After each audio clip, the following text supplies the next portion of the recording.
There's a line in that song that really gets me. There's a lot in that song that gets me, but the line that I love is, I need to let them say she must have been mad.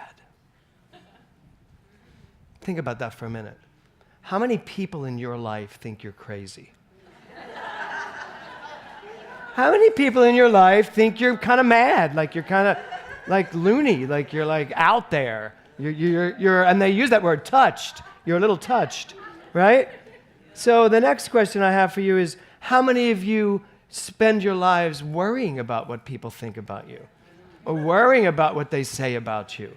Or how many of you care when they say you're a little crazy? You know, I think it's hard not to care a little bit what people think about us. But if we live our lives worried about what they may think, who are they anyway? You know, it starts with our families. I can tell you, growing up, my family thought I was insane. I mean, really, my mother, she really thought I was her penance.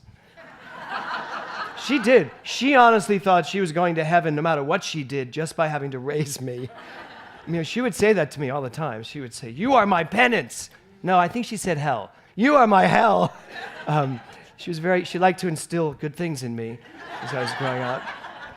But I understood what she meant because I've told you this before, my nickname was Itchy. You know, it was like I was just itchy. I itched people, apparently. You know, because I had so much stuff to just let out. I was so excited by everything. So I bet most of you were like that at some point in your life, right, Joe? So, right? So the question is, when did you let it go? When did you start caring what people thought?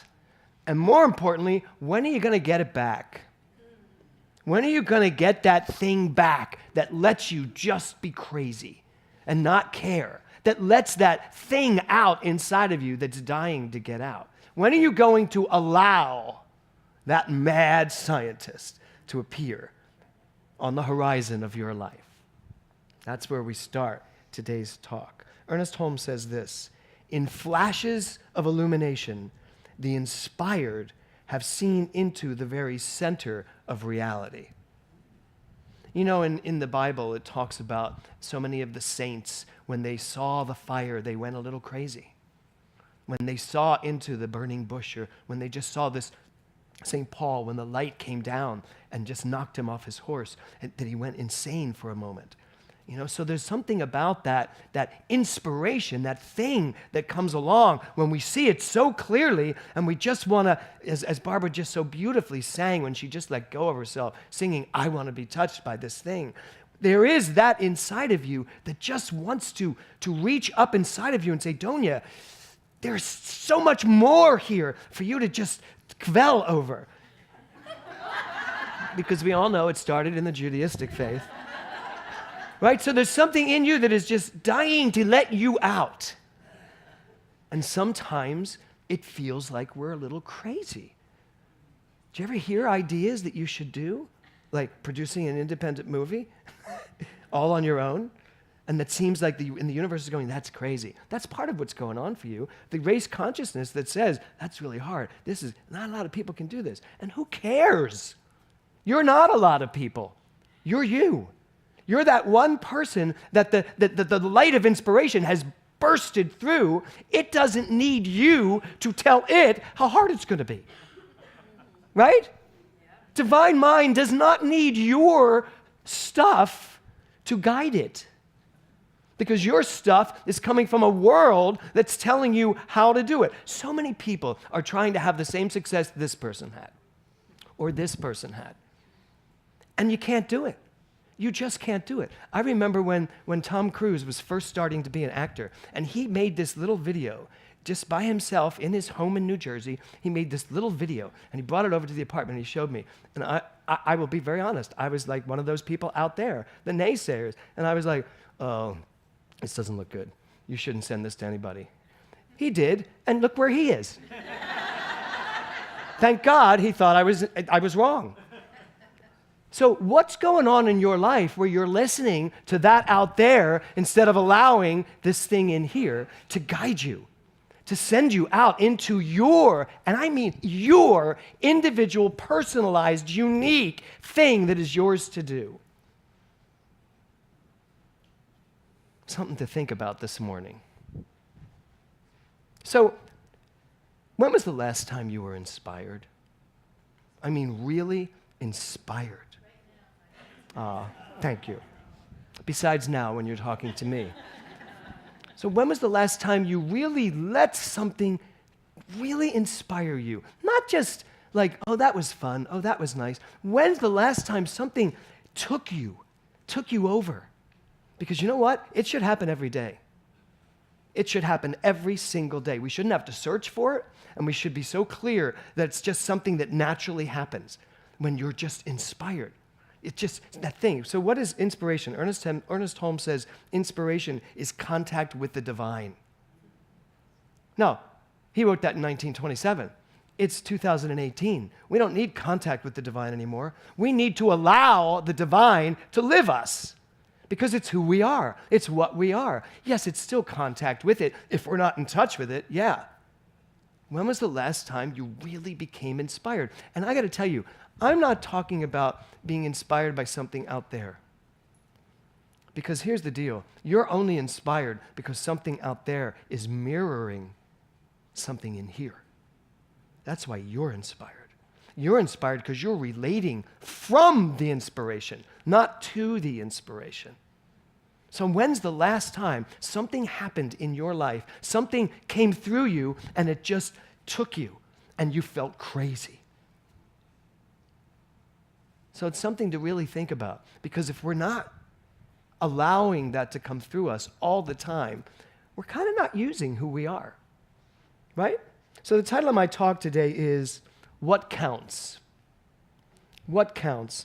And it came from this Einstein quote that I was brought to this week. And it says this: not everything that can be counted counts, and not everything that counts can be counted. So think about that. Not everything that can be counted counts, and not everything that counts can be counted. Now, Barbara Shane put this beautiful slide together. She sent me an email last night while I was at Maryland's and Scott's, and I didn't get back to her till later because she just wanted to make sure this was kind of in line with what I was thinking. But as always happens, if it was or it wasn't, it is now. And when I saw it, I just wrote her back and went, oh, perfect. So when you look up here, you see some friends that look like a little, maybe they're having a rough day, I don't know, but they're there for each other. You see animals, you see, exotic places to go visit. You see a bunch of children. You see the redwoods, beautiful place to go be inspired. You see this amazing dish, this amazing dinner. You see a beautiful sunrise or set, one or the other. You see music, which you knew is one of the things that inspires me. Hearts, prayer. And then this little baby hand inside this couple. I wanted to be a father from the moment I was born. I knew I wanted children. I always knew I wanted children. I counseled a couple yesterday who were very clear they never want children. And I just said, good for you. You know. You know. So whether you want them or you just love them and you love giving them back, it doesn't matter. What it matters, to the grandparents. That's why I love grandparents now, because most grandparents are like, I love children now because I can give them back to their parents. So what is it? What counts in your life? So I'm going to give you a second really to think for a moment. What counts? What do you say counts in your life? I just want you to come up with 3 things. What counts? What counts? Tiffany, give me one of yours. What counts? My children. Okay. What counts? Gail? My husband. Okay, what counts, Dusty? Oh, my husband, my boyfriend, my husband, my boyfriend, my daughter, my children. Nick, what counts? My wife. Okay, who's not married here? So Nora, what counts? My father. Good answer. You still have my American Express card, don't you? Yeah. Del, what counts? Music. Okay. Donia? Relationships. Suzanne? My friends. My friends. Okay. What counts? So, what? Creativity. Health counts. How many of you say health counts? Great. How many of you say going to the gym counts? Well, if health counts, what are you doing? No. Okay. Darren, what counts? My work. How many of you can honestly say that the work you do in life counts? Okay. So we still believe, I think, at times that work is one thing and passion is another thing. Work is the job we have, and passion is the passion we have for life. And I got to tell you, even if you're in a job that you don't have passion about, find the passion in that job. It's just way too many hours to not be inspired. It's way too many hours to not be doing what's yours to do. So when you look at this picture, what does it do for you? Does it inspire you? Does it make you think about your own life? So the quote, I want to read the quote again. Not everything that can be counted counts, and not everything that counts can be counted. So does what counts really count in your life? If you look at what counts in your life, are you living it? You say this counts. Does it? That's the important thing. It's so easy for us to say, we're in priorities week in boot camp, and it's very clear. What are the priorities of my life? Am I living them? I say this is my greatest priority. What do I give most of my time to? The truth is, there's your priority. Wherever you're putting your most time, that's your priority. You've made that your priority. That's what counts most to you. I think to my uncle Russ, who has worked a 9-to-5 job his whole life. But I know that job is not what counts the most to him. What counts the most to him is that he provides for his family. So that job becomes the means to the end. So what counts? What can you point to and say, I can prove to you? If I were to arrest you, do we have enough to convict you that counts in your life? Or is it just something you would like to have matter in your life? Something that you would like to have count? So the final week. So we're in the final week of allow, right? The first week was called permission, giving ourselves permission to allow our lives to unfold. The second week was finding that thing inside of us that says, allow me. And I don't know about you, but that was a game changer for me when that came through me, and I was like, and that's what you were just talking about, Eric. There is something in us that is saying, allow me. Turn it over to me. Trust me, I'll still make you work for it. I'll still take you on the journey, but allow me. Don't think it's you, just you. That's exhausting. How many of you have just exhausted yourself trying to make your life be what you want it to be? Yeah, chill out and allow that thing in you, do it. Let that thing in you that wants to do it, do it. And as I said, you're still going to have to do the work. You're still going to go on the journey. Allow me. Then last week was allowing the new, really leaving room for all the new that there is to have happen in your life. Don't get so caught up. Don't get so stuck in your comfort zone that you don't allow for what you could really be to come charging in.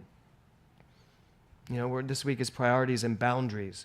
And Boundaries Week in boot camp is always an eye-opener to me to see again, where have I put up any new boundaries? What walls have I put up? Because I think it's safe. But here's the deal. If the wall's up, I may be safe, but nothing can get through.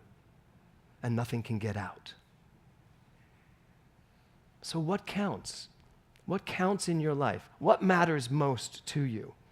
And then this week, what counts? So Eleanor Roosevelt said this: what counts in the long run is what you sift through your own mind, the ideas and the impressions that are aroused in you.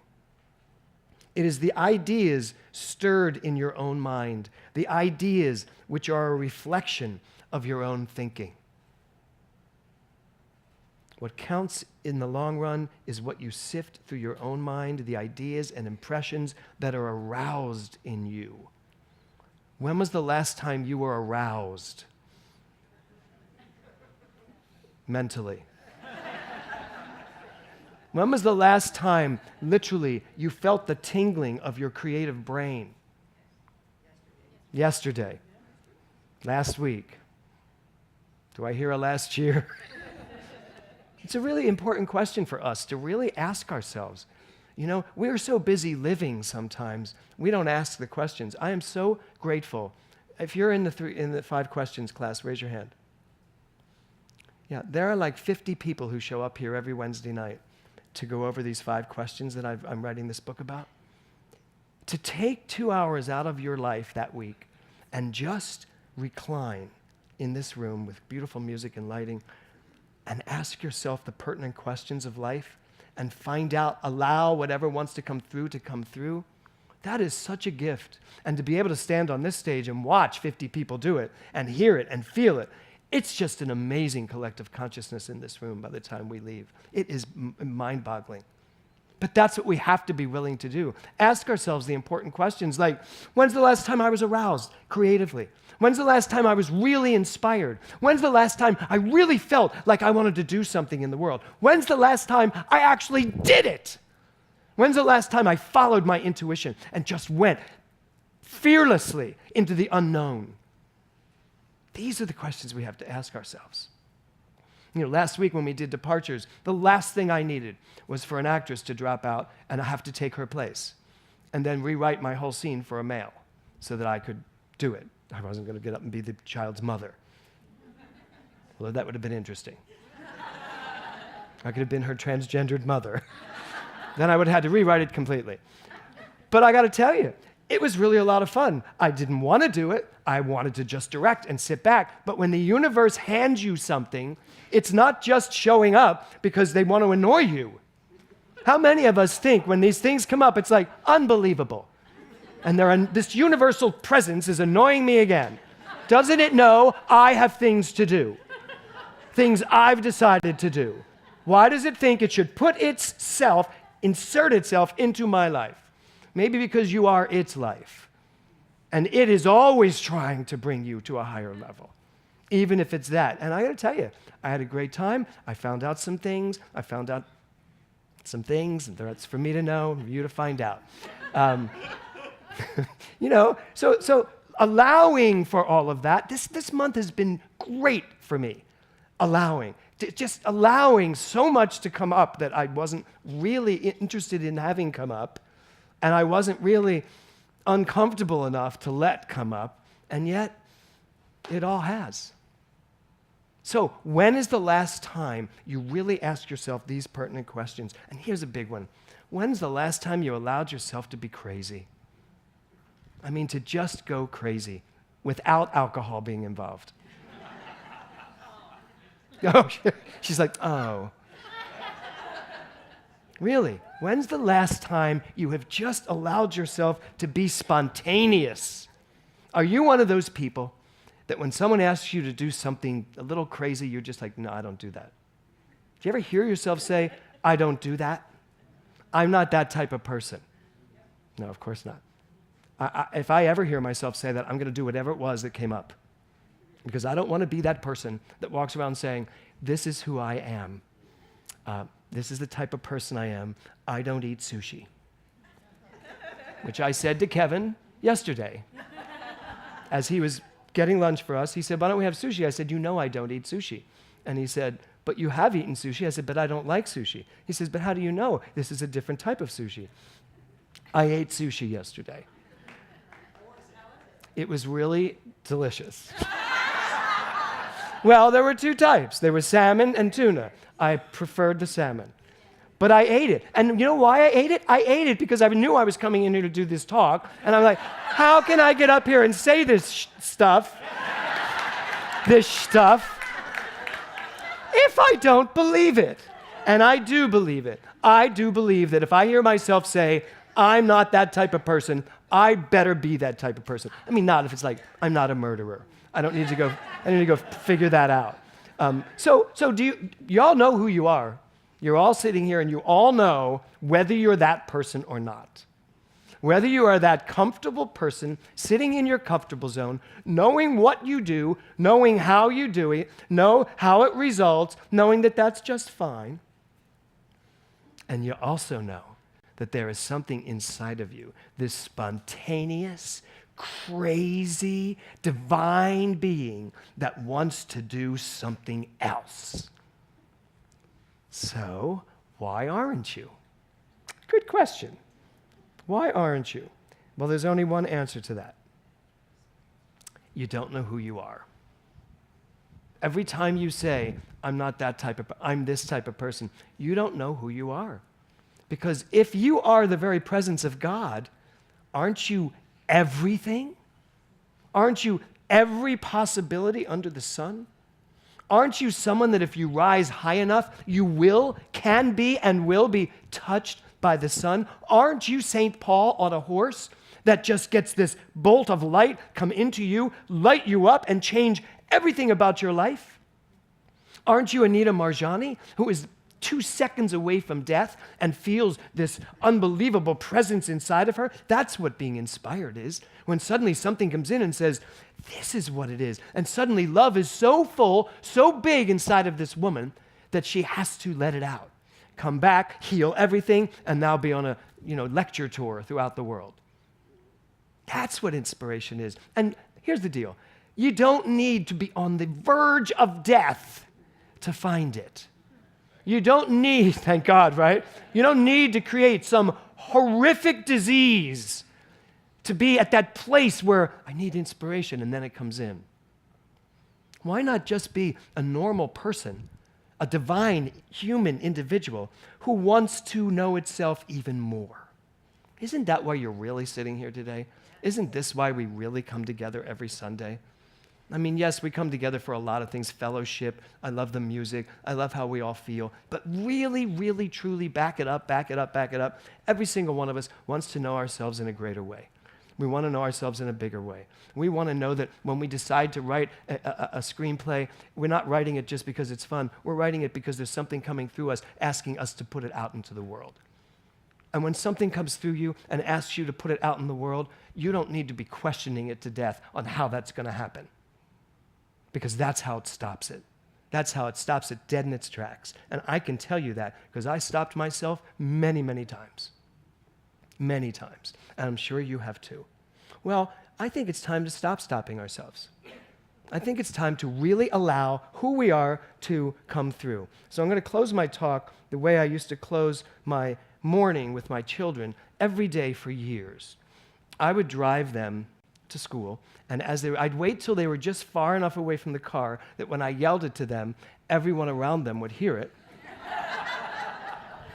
And probably someone would either say, your father's crazy, or what does that mean? And then they'd have to have a conversation. Although I watched Will one day, one of his buddies, I could see him going, what'd you do? He was like, nothing. And he just walked away. So do you know what I'm going to say? So every day as I dropped them up at school, I would roll the window down just as they're a little far enough away. Rachel, aren't you glad I'm not your father?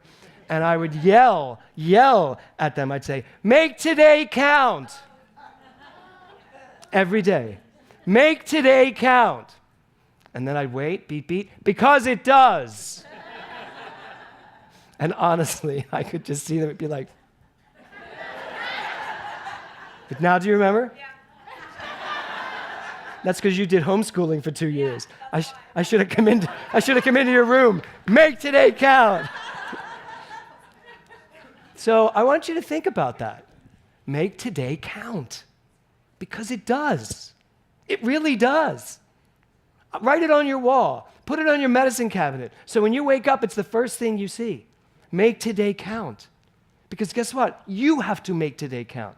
It does count, but what you do with it is whether or not it counts to you. So when you say what counts in your life, what counts? Figure that out and then make sure it does. Figure out what you think's important to you and then pay attention to whether or not it shows up as that. And then take a look at what you do most of the time because that's what counts most to you. Is it what you want to count most to you? No. Our job is to allow something to come through us that shows us what counts. Because it does count. Everything counts. But you have to make it count the way you decide to make it count. So let's all say this together on a count of 3. Make today count. Ready? 1, 2, 3. Make today count. Because it does. Namaste.